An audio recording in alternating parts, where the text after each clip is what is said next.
বাংলাদেশ থেকে বলা হয়েছে ওরা কি চট্টগ্রাম নিয়ে নেবে, আমাদের জন্যই বাংলাদেশ তৈরি হয়েছে।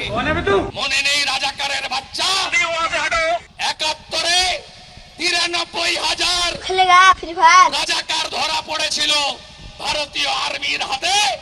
অখণ্ড ভারত কি অখণ্ড ভারত।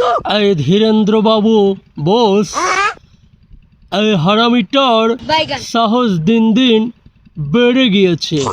চট্টগ্রাম নিয়ে নেবে, যাস চট্টগ্রাম তোর এপাশ দিয়ে ওপাশ দিয়ে বার করে দেবে বাংলাদেশিরা।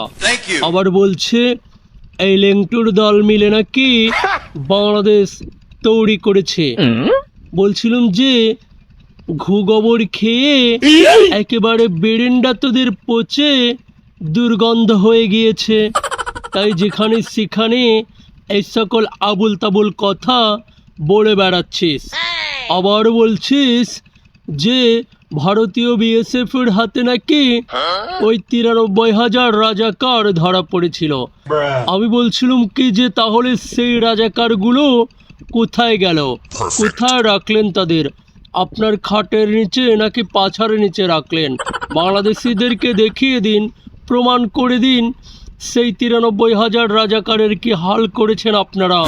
তা না করে যেখানে সেখানে সকল ফায়সা বানোয়াটি গল্প বলে বেড়ালেই হলো নাকি?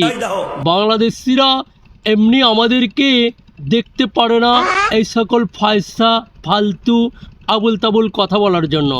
তার উপরে আপনি যেখানে যাচ্ছেন সেখানেই বাংলাদেশ নিয়ে জিকির করে করে একেবারে ফেনা তুলে ফেলছেন।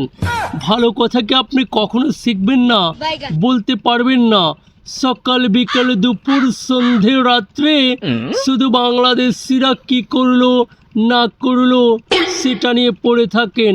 আগে নিজেকে নিয়ে ভাবুন, ভারতবর্ষকে নিয়ে ভাবুন, এই ভারতবর্ষ কিভাবে ভালো থাকবে আর পার্শ্ববর্তী রাষ্ট্রগুলো কিভাবে ভালো থাকবে। তাই বলছিলাম এখনো সময় আছে, ভালো হয়ে যাবেন, না হলে ধুতি খুলে ব্রাহ্মণবাড়িয়ার বল্লম খচ্চত করে বাংলাদেশিরা জায়গা মতো ভরে দেবে। বুঝতে পারলেন কিনা? সালা